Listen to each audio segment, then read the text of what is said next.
Hello everyone, I'm Surbhi Khurana from Shritara School of Wellbeing. Today's topic is suicide.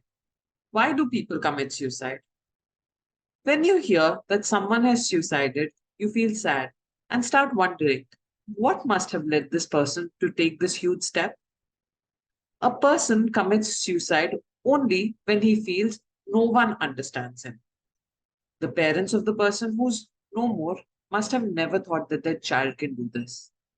Suicide, in a way, is murder. So many students every year commit suicide.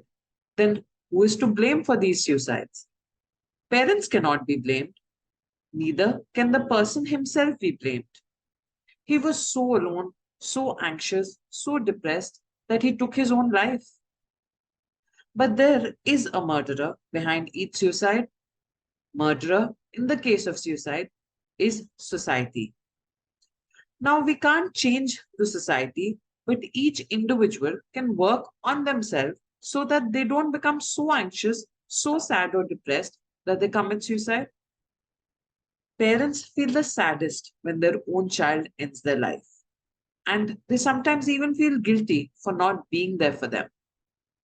So, today I will cover what best parents can do to make sure their child doesn't get so depressed, anxious, or feels so alone that he commits suicide.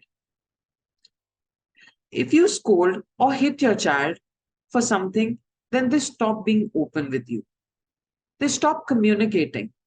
They assume that mom and dad will scold me or get upset if I bring this topic up. So let's not even talk about it.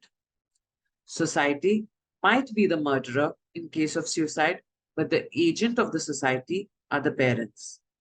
I'm not at all saying parents are responsible for their child's suicide. No parent's intention can be doubted.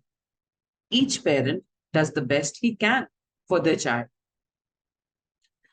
but an understanding is passed on from one generation to the other that a child should become this or that. He should at least earn this much money. He should at least study this much. Now, parents get this pressure from their previous generation and the society, and unknowingly they pass it on to their kids.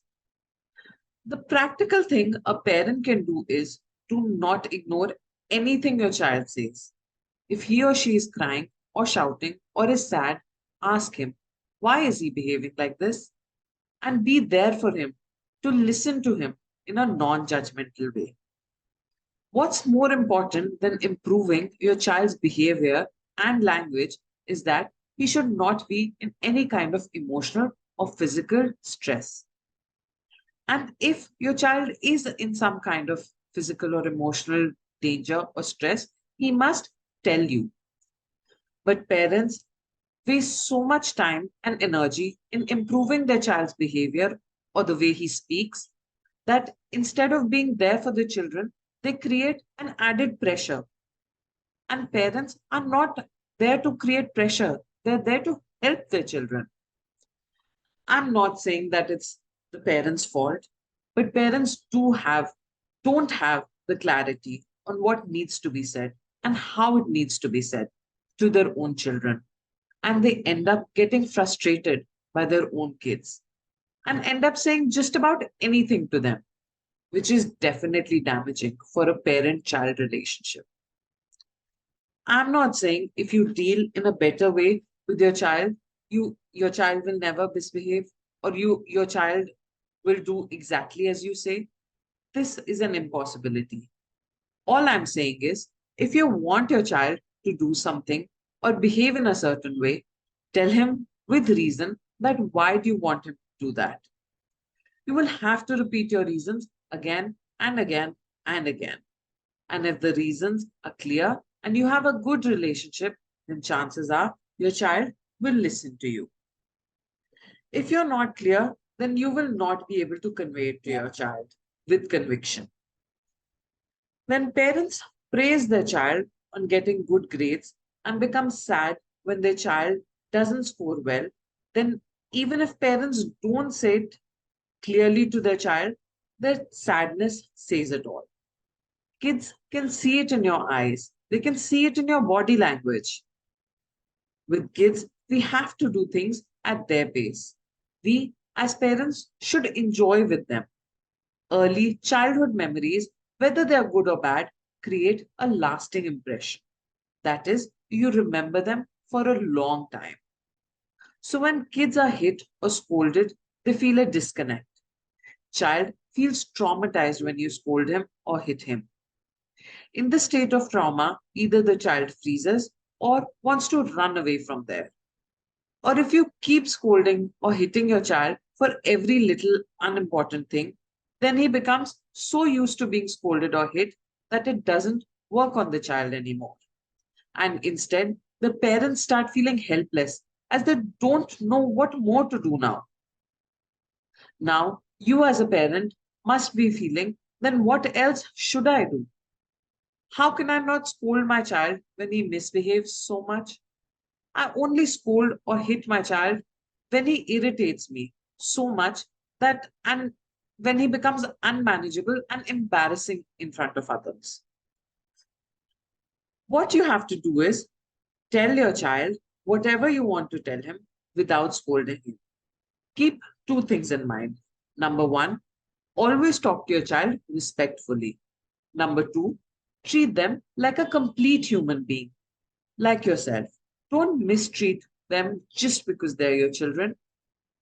Their self image will be created by the way you treat them, and this will be a part of their personality when they grow up. You have to understand that your child is not against you, he's just different from you. Parents are responsible for their children, so parents have to understand that they have to be the final authority or the boss. But you still have to treat your children respectfully and not abuse them physically or emotionally just because you're the final authority at home. Without being the authority or the boss, it is not possible to run the house, as then parents and children will keep fighting or arguing. We have done a podcast on how to be an authority without damaging your relationship with your kids, which is available free on YouTube. Do listen to that. I will put the link of the same below. The important thing to understand here is that each child is good at something or the other. We have different interests, likes, dislikes, abilities. We look, think, feel different, and we all have different talents. Like some can sing well, others might dance well. Someone is good at art, someone shoots great videos, someone has an interest in biology, and someone is good with numbers. And the world, the nature, needs all these different kinds of people. When you understand all this, you become flexible. You understand the needs of your child and nature, and you then don't force him to study and excel in things he's not interested in. You then become more aware and know that it's okay if my child is not good at maths. He has several other options. He can do something else and live a happy, fulfilling life. And lastly, the most important thing is to live all that I have just said, not just listen to all this and think, all this is okay, but my child must score well. There is a bombardment of inspirational and motivational quotes. Some things can be interesting and pleasing to read or listen, but they might not be useful or practical. But we tell you only practical solutions via our podcasts. If you have any questions, you can ask them in the comment section below. Do like, share our video to prevent suicides, and subscribe to our channel. You can also WhatsApp us your queries on the number which is on screen right now. The number is 987105759. Thank you for listening to all this. Hope you found this worth your while.